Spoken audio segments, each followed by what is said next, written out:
Орой мэндийн хүргэе төгсөг мэдээллийн хөтөлбөр эхэлж байна. Хөтөлбөрийн эхэнд мэдээллийн хураангуйг хүргэе. Манай улс авторитар дэглэмтэй орнуудаас доогуур үнэлгээ авсан нь авилгалын хэрэгүүдтэй холбоотой гэж Сүрэг хүчин үзв.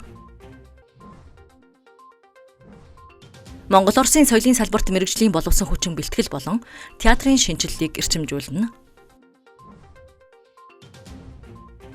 Хуулийг товчоор булангаар иргэний хуулиас тайлбарлан хүргэх болно. Нетаньяху Трамп нар цагаан ордонд уулзлаа. Зеленский гал зогсохоос нааш Украинд сонгуул явагдахгүй. Канадад гарсан галт зэвсгийн халдлагыг 18 настай иргэн уйлджээ. Эдгээр мэдээллийн дэлгэрэнгийг төвцөг мэдээллийн хөтөлбөрөөс хүлээн авч үзнэ. Монгол улс авилгалын индексээр сүүлийн жилүүдэд огцом ухарсан нь улс төрийн хариуцлагын асуудлыг дахин хөндөж, Сүрэг хүчин эрх баригчдыг сонгуулийг авилгалаар явуулж байна хэмээн буруутгалаа. 7 хоног бүрийн пүрэв гарагт болдог ажилласан намын 4.11 мэдээллийн цаг энэ удаа авилгын асуудал төвлөрөв. Transparency International байгууллагаас гаргасан 2025 оны авилгын төсөөллийн индексээр Монгол улс 180 орноос 124-т ирэмлэгдэж өмнөх оноос 10 байр ухарсан үзүүлэлт гарсныг мэдээлсэн. Сүрэг хүчний зүгээс 2012 онд Монгол улс 94-р байр жигсэж байсныг сануулж сүүлийн 10 жилд 50 гаруй байраар ухарсан Монгол Ардын намын олон жилийн засаглалтай шууд холбоотой гэж мэдэгдлээ. Тэд Монгол улс авторитар дэглэмтэй орнуудын дундаж онооноос доогуур үнэлгээ авсан нь эрх баригчдын авилгын дөөлөн тэргүүд улс төрийн нөлөөлөлтөй мөрдөн шалгалтуудтай салшгүй холбоотой гэж үзэж байна. Transparency International тайландаа Монгол улс төрийн санхүүжилт өндөр сонгуулийн үеийн мөнгөний урсгал ил тод бус байгааг онцолсон. Үүнтэй холбоотойгоор улсын хурлын гишүүн Баярмаа санал худалдаа авахын эсрэг хуулийн төсөл санаачилт байгаагаа танилцуулж, парламентын гишүүдийн дэмжлэг авч ихсэн талаар мэдээллээ. Хууль бол үндсэн хуулиараа хүн болгонд эрх тэгш үйлчлэх ёстой. Ялангуяа ял шийтгэлийг бол албан тушаал хашиж байгаас өвөл хамаарч хийсэн л бол заавалчгүй зэмээ хүртэх ёстой. Тэгэхээр нэг ийм Монгол улсад тогтцоод байгаа зүйл нь юу гэвэл ирэх барьж байгаа нөхцөлд бараг л шийтгэл хүлээхгүй юм шиг ийм л болж хуурчаад байна шүү дээ. Сая өөрөө асуулаа шүү дээ. Энэ хооронд бол мэдээж авилга албан тушаалтай холбоотой хэрэг зөндөөл гарсан. За яг нэг ганц хоёр орн туг дахиад ингээд өнгөрөөдөг. За нөгөө манайхан ярьдэн штэ 60 хаануудтай л ноцтолтоод байна гэд. Яг цаана нь байгаа гол нөлөө бүхий томчууд гэж ярих юм уу улс төрчдөр ерөөсөө хууль очихгүй байна. Хуулийн тэр заалтууд хэрэгжихгүй байна, амилахгүй байна гэдэг бол үнэхээр энэ бол практик дээр бараг л нотлогдсон зүйл. Мөн энэ үеэр хуульч ариун бод 2024 оны сонгуулийн үеэр нэр дэвшигчтэй холбоотой этгээд 100 мянган төгрөг тараасан гэх аудио бичлэгийг дэлгэж, үүнийг шалгуулахаар хуулийн байгууллагад хандсан ч хэрэг гатсан гэж мэдгдсэн. Түүний мэдээснээр цагдаагийн байгууллагад шалгалт тодорхой үр дүнгүй удааширч, цаашид авилгатай тэмцэх газар болон прокурорын байгууллагуудад хандахаар болсон байна. Сонгуулийн үеийн авилга, сонгуульд худалдаа хууль ёс үйл ажиллагаа, үүнтэй тэмцэх засгийн газрын үйл ажиллагаа төдийлөн хангалттай явагдахгүй байна гэж ойлгож байна. Монгол Улсын үндсэн хуулийн 38 дугаар зүйлийн 2 дахь хэсгийн 7 дахь заалт дээр Монгол Улсын засгийн газрын үндсэн чиг үүрэгдэл гэмт хэрэгтэй тэмцэх арга хэмжээ авах чиг үүрэг бол үндсэн хуулиараа байдаг. Гэсэн хэдий ч гэсэн Монгол Улсын засгийн газар яг шаардлагатай гэмт хэрэгтэй тэмцэх асуудлаар бол төдийлөн зоригтой арга хэмжээ авахгүй зөвхөн улс төрийн зорилгын үүднээс асуудалтай тэтэрхий хандаж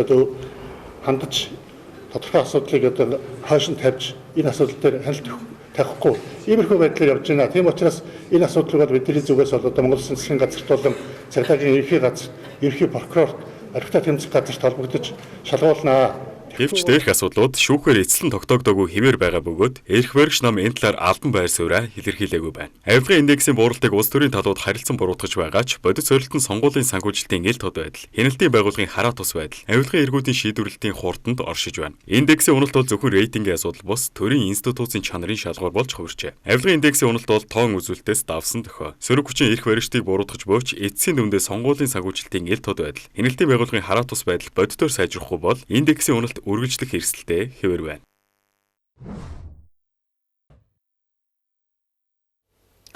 Улсын хурлын дарга учрлын Оросын холбооны улсад хийж буй албан ёсны айлчлалын хүрээнд хоёр улсын соёл урлагийн салбарын хамтын ажиллагааг шин шатанд гаргах, мэргэжлийн боловсон хүчин бэлтгэх чиглэлээр чухал тохиролцоонууд хийгдлээ. Соёлын спорт аялал жуулчлал залуучуудын дэд сайд Дашним Москва хотны Оросын улбаны улсын соёлын дэд сайд Андрей Владимирович Малышевтэй аль биесны уулзалт хийсэн байна. Уулзалтын ихэнх дэд сайд Дашним хоёр орны уран бүтээлчид соёл урлагийн арга хэмжээнд харилцан оролцож туршлага солилцоход Оросын тал бүх талын дэмжлэг үзүүлж ирсэн талархал илэрхийллээ. Тэрээр цаашид соёл урлагийн чиглэлээр Оросын улбаны улсын ихтэй сургуулиудад суралцах хүсэлтэй Монгол оюутнуудад олгодог Оросын улбаны улсын засгийн газрын тэтгэлгийн тоог нэмэгдүүлэх саналтай байгаагаа уламжилсан юм. Энэ нь манай улсын урлагийн салбарт дутагдaltaй байгаа нарийн мэрэгжлийн боловсон хүчнийг бэлтгэхэд чухал ач холбогдолтой далууд онцоллоо. Мөн уулзалтаар хоёр орны соёл урлагийн байгууллагууд шууд холбоо тогтоож хамтын ажиллагааны эрх зүйн баримт бичгүүдийг байгуулан ажиллаж байгааг сайшаан тэмдэглэв. Ялангуяа Монгол улсад босоо ятга буюу АРФА хөгжмийн мэрэгжлийн багшийг сэлгэн ажилуулж энэ төрлийн хөгжмийн мэрэгчлэнүүдийг дотооддоо бэлтгэх асуудлыг хэлэлцсэн байна. Үүнээс гадна олон улсын стандарт бүхий уртекст нотыг Монголын мэрэгжлийн урлагийн байгууллагууд болон хөгжмийн боловсролын сургуулиудад нэвтрүүлэх. Оросын улбаны улсад хадгалагдаж буй Монголын хөгжмийн зохиолчдын хэвлэмэл болон гар бичмэл нот партитуруудыг эх оронд нь авчрах боломжийн талаар санал солилцлоо. Соёлын бие төвийг хамгаалах хүрээнд улсын дүүр бүжгийн эрдмийн театрын барилгыг сэргээн завсарлахад Оросын улбаны улсын холбогдох мэрэгжлийн байгууллагуудтай хамтран ажиллах, техникийн болон арга зүйн тусалцаа авах асуудлыг тусгаалan хэлэлцсэн байна. Хөтөлбөр хуулийг товчоор булангаар үргэлжилж байна. Монголчуудын дунд хамгийн эмзэг бөгөөд хамгийн их маргаан дагуулдаг, магадгүй айл бүрийн хаалганы цаана хизээ нэгэн цагт заавал яригддаг нэгэн чухал сэдвийг бид өнөөдөр онцолж байна. Иргэний хуулиас одоо хүргэх болно. Монголчуудад нэгэндээ туслах гэсэн чин сэтгэлээр хит итэмтгий зангаар их хэмжээний мөнгөийг баримтгүй гэрээгүй зээлүүлэх тохиолдол илбэг байдаг. Гэвч бодит байдал дээр энэ хүү итгэл нь эргээд хамгийн том эрсдэл болдог байна. Шүүхийн ерөнхий зөвлөлөөс гаргасан судалгааг харуул манай улсад иргэний хэргийн шүүхээр шийдвэрлэгдэж буй нийт маргааны 50-аас дээш хувийг зөвхөн зээлийн гэрээний маргаан эзэлж байна. Жил ирэх тусам энэ төрлийн маргаан нэмэгдэж байгаа нь иргэд хоорондын итгэлцэл эрх зүйн баталгаагүй байгааг илтгэж байгаа юм. Монгол улсын иргэний хуулийн 281-р зүйлд зээлийн гэрээний мөн чанарыг маш тодорхой заасан байдаг. Зээлийн гэрээгээр зээлдвэрлэгчин зээлдэгчийн өмчлөлт мөнгө шийдвэрлэх, зээлдэгчин шилжүүлэн авсан эд хөрөнгөтэй ижил хэмжээний мөнгийг тохирсон хугацаанд буцаан өгөх үүргийг хүлээдэг. Гэтэл амьдрал дээр бид зээл өгөх болон зээл тусламж гэдгийг хольж ойлгосноос болж хэн нэгэнд мөнгө өгөхдөө хуулийн дагуу баримтжуулахаас сааргалдаг. Хүмүүс ихэвчлэн ах トゥ хүмүүс байж гэрээ их шаардлагагүй, эсвэл итгэлцэлээр үндэслэлээ гих зэрэгээр сэтгэл хөдлөл суурилсан хандлага гаргадаг. Гэвч хууль гэдэг бол хэн нэгнийг сэжиглэх хэрэгсэл биш, харин хоёр талын эрх ашгийг ижил төвшөнд хамгаалах баталгаа юм гэдгийг бид юун төрөнд ойлгох ёстой. Иргэдийн гаргадаг хамгийн түгээмэл бөгөөд санхүүгийн хувьд тохирол дагуулдаг алдаа бол хүү тооцох асуудал юм. Иргэний хуулийн 282 дугаар зүйлийн 282-ын 3 дахь хэсэгт хуульд өөрөөр заагаагүй бол хүү тогтоосон зээлийн гэрээг заавал бичгээр хийнэ. Хэрэг бичгээр хийгээгүй бол хүү авах эрхээ алдна гэж заасан. Энэ заалтыг мэдэхгүйгээс болж олон хүн шүүхтээр очиж зөвхөн үндсэн мөнгөө л авч хүүгээ алддаг. Та найздаа сарын 5% хүүтэй мөнгө зээлүүлэхээр амар тохирсон бол тэр хүнд танд хүүгээ өгөхгүй байдалч та шүүхийн журмаар тэрхүү хүүг нэхэмжлэх ямар ч эрхгүй гэсэн үг. Жүүх зөвхөн бичгээр байгуулсан гэрээг үндэслэж хүүг тооцдог. Тиймээс хэрэв та мөнгө тодорхой үүтэйгээр зээлүүлж байгаа бол заавал гэрээ үлдэж талууд гарын үсгээ зурж баталгаажуулах нь хамгийн ихний алхам юм. Мөн мөнгийг хэрхэн хүлээлгэх өгсөн бэ гэдг нь хуулийн маргаанд шийдвэрлэх үүрэг гүйцэтгэдэг. Иргэний хуулийн 282-ын 4-т мөнгө буюу эд хөрөнгийн зээлдэгчид шилжүүлэг өгснөөр зээлийн гэрээ байгуулагдсан тооцно гэж заасан. Хүмүүс гэрээ ичгсэн юм чинь би боллоо гэж боддогч мөнгийг бэлнээр өгсөн тохиолдолд зээлдэгч тал би мөнгийг аваагүй, зөвхөн гэрээнд гарын үсэг зурсан гэж мэлзэх тохиолдол маш их гардаг. Судалгаагаар зээлийн маргааны үед хариуцагч тал буюу зээлдэгчин 30 орчим хувь нь мөнгийг аваагүй, эсвэл дутуу авсан гэх тайлбарыг шүүхэд өгдөг байна. Ийм нөхцөл зээлдүүлэгч мөнгө өгсөн гэдгээ нотлох баримтгүй болж хохирох эрсдэлтэй. Тиймээс орчин үеийн цахим шилжүүлгийн давуу талыг ашиглаж мөнгийг заавал банкны гүйлгээгээр шилжүүлж утга дээр нь зээл гэж бичих эсвэл бэлнээр өгөхөөс өөр аргагүй бол мөнгө хүлээлгөө өгсөн акт үйлдэх нь маш чухал.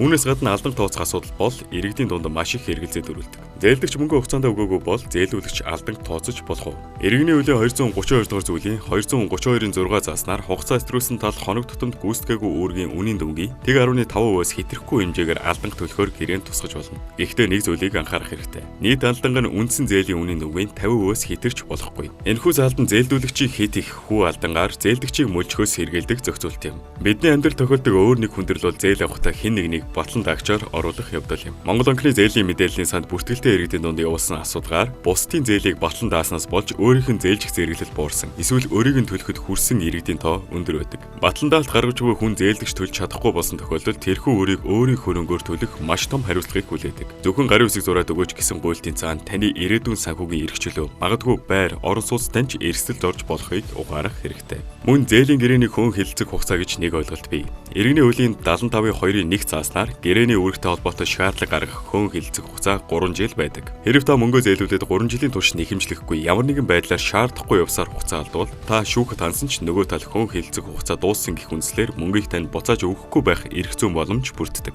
Иймд өр авалгаа байнга баримтжуулж хугацаа идэрсэн тохиолдолд албан ёсоор шаардах хуудас хүргүүлж байх нь хөөн хилцэх хугацааг тасалдуулах ач холбогдолтой юм. Эцэст нь дүгнэж хэлэхэд мөнгө зээлэхдээ гэрээ ихийг хүсэх нь тухайн хүндээ идэхгүй байгаа хэрэг биш юм. Харин ч эсэргээр бидний дундх нандин харилцааг мөнгнөөс олж сэвтүүлэхгүй, эрсдэд оруулахгүй гэсэн хариуцлагатай хандлага юм. Судалгаагаар зөвхөн бичгээр байгуулсан гэрээтэй айл өрхүүдийн 80 гаруй % зээлийн маргаанаа шүүх хүртэл явахгүйгээр шийдвэрлэж чаддаг гэсэн үзүүлэлт бий.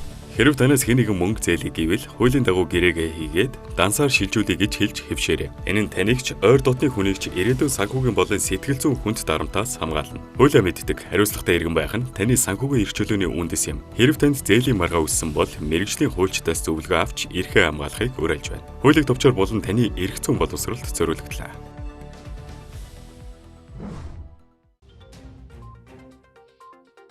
Засгийн газраас газрын хэвлийн баялагын өгөөжийг иргэн бүрт тэгш шудраг хүртэх зорилгоор зөвлөлтөн шийдийн үндэсний хэмжээний санал асуулгыг зохион байгуулахаар боллоо. Уг зөвлөлтөх уулзалтыг ирэх 4-р сарын 15-ны өдөр Төрийн ордны Их Монгол танхимд явуулахаар тогтов. Үндэсний баялагын сангийн хуримтлал 2025 оны эцэст 6.7 их найт төгрөгт хүрч, ирэх 2026 оны эцэст 9.6 их найт төгрөг болон өсөх төсөөлөлттэй байна. Хэдийгээр хуулийн хэрэгжилт бодит дахид завчирч байгаа ч сангийн хөрөнгийг 2030 он хүртэл зарцуулахгүй байхаар төлөвлөсөн нь иргэдийн өнөөгийн хэрэгцээнд нийцэж байгаа эсхийг дахин нэгтлэх шаардлага тулгарчээ. Иймд эрүүл мэнд, боловсрол, орон сууц, ипотекийн санхүүжилт зэрэг тулгымцсан асуудлуудад баялагын сангийн хөрөнгийг зарцуулах хэсэг, сангийн өгөөжийн дийлэнх хувийг ард түмэнд хизээ хэрхэн түгээх зэрэг асуудлыг шийдвэрлэхэд иргэдийн оролцоог хангаж санал бодлыг нь сонсох нь зүйтэй гэж засгийн газар үзсэн байна. Засгийн газрын ээлжилт бус хурлаар бүх нийтээр дагаж мөрдөх Монгол бичгийн зөв бичих дүрмийг албан ёсоор баталлаа. Энэхүү шийдвэр нь үндэсний бичиг үсгээ төрийн болон нийтийн харилцаанд бүрэн нэвтрүүлэх бэлтгэл ажлын чухал алхам болж байна. Өнөөдрийн хүртэл Монгол хэлээр бичихэд гадаад үг, оноос нэр болон зарим дагвар нөхцөлийг хэрхэн бичих талаар маргаантай асуудлууд гарсаар ирсэн. Тэгвэл энэхүү шин дүрм нь эдгээр маргааныг нэгэн бүр эцэслэж зөв бичих нэгдсэн стандартыг тогтоож байгаагаараа онцлог юм.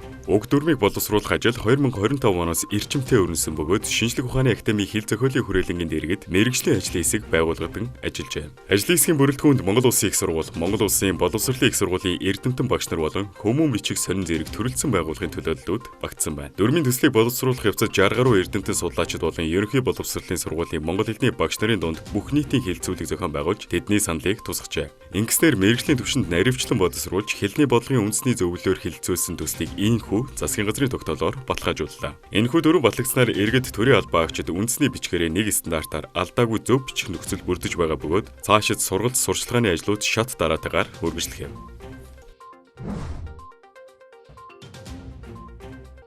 Улаанбаатар хотын төвчрлийг бууруулах агаарын бохирлыг багасгах бодлогын хүрээнд сүүлийн 1 жилийн хугацаанд 50,000 гаруй тээврийн хэрэгслийг бүртгэлээс хассан байна. Нийслэлийн автотээврийн хэрэгслийн бүртгэл хяналтын төвөөс мэдээлснээр бүртгэлээс хасагдсан эдгээр машины улсын дугаарыг шаардлага хангасан шин тээврийн хэрэгсэлд шилжүүлэн олох ажлыг зохион байгуулжээ. Нийслэл бүртгэх автомашины дээд хязгаарыг тогтоосноор улсын дугаарыг сонголтоор олгодог байсныг зогсоож хяналт шалгуур тогтоогод байна. Тухайлбал 10-аас дээш жилийн насжилттай тээврийн хэрэгсэлд Улаанбаатар хотын дугаар огт олгохгүй байгаа. Энэхүү зохицуултын үр дүнд иргэд ашиглахаа болсон автомашина бүртгэлээс асуулж тээврийн хэрэгслийн чанар сайжрах эерэг нөлөө гарч байгааг албаныхан онцоллоо. Статистик мэдээлэлээр 2024 онд улсын хэмжээнд 170,000 автомашин импортоор орж ирсэн бол сүүлийн 1 жилийн хугацаанд нийслэлийн автомашины тоо өсөөгүй байна. Харин ч олгогдсон байгаа дугаарыг хүрээнд автопарк шинжлэгдэж, ялангуяа цахилгаан автомашины тоо мэдэгдэхүйц нэмэгдэжээ. Төгсгөл мэдээллийн хөтөлбөрийн дотоод үйл явдлын мэдээллийг хүргэлээ. Одоо орчуулагч редактор Мөнх Эрдэнэ бэлтгэсэн гадаад мэдээнд анхаарлаа хандуулна.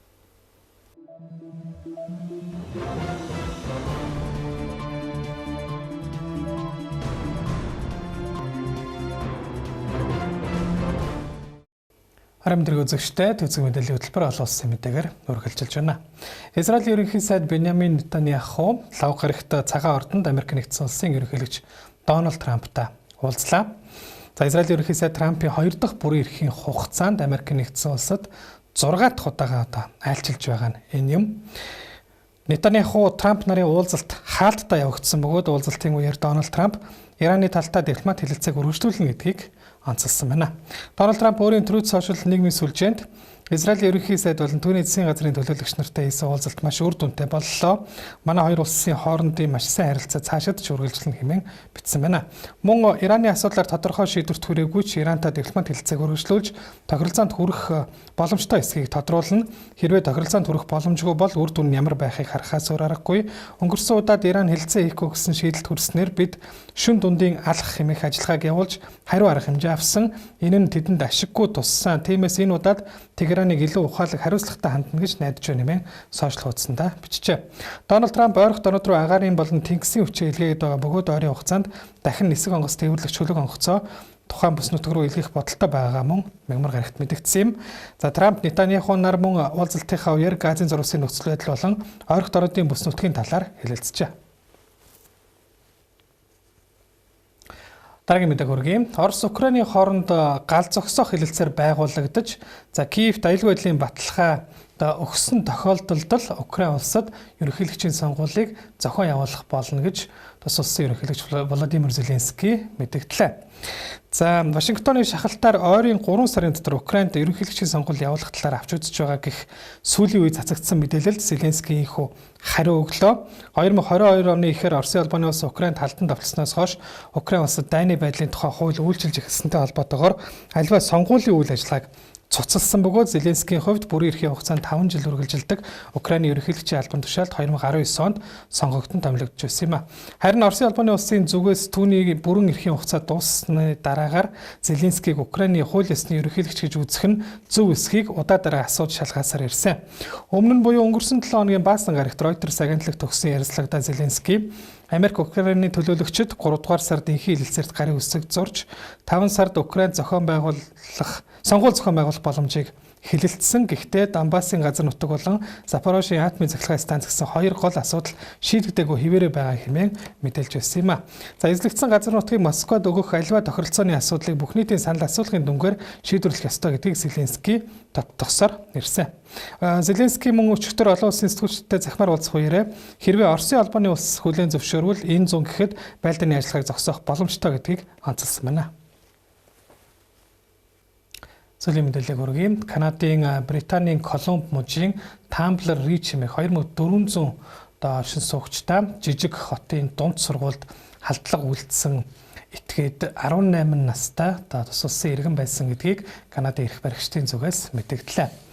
За тодорхойлбол нийтдээ 8 хүний амьд хүрч 20 гаруй хүнийг шархтуулж мөн өөрийгөө игүүтгсэн 18 настай Джесси Ван Рутселар гэгч эмэгтэй нь сэтгцэн эрүүл мэндийн асуудалтай. За сүүлийн хэдэн жилийн хугацаанд орон нутгийн эрүүл мэндийн албаныхан болон цагдаа нар гэрт нь хэд хэдэн удаа дуудлагаар очиж байсан гэдгийг мэдээлээд байна.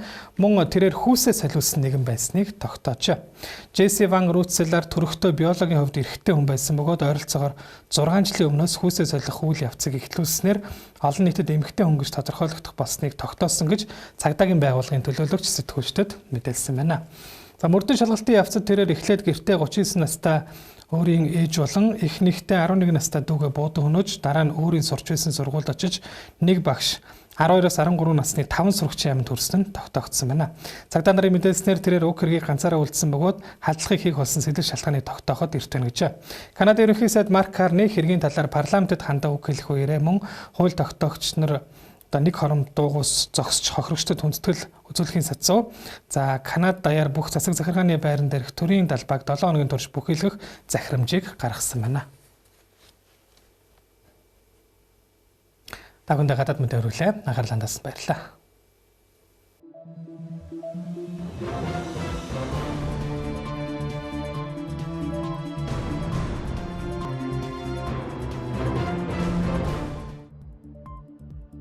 Төгсгөл мэдээллийн хөтөлбөртэй хамтдаа үзэгч та бүхэнд баярлалаа. Баяртай.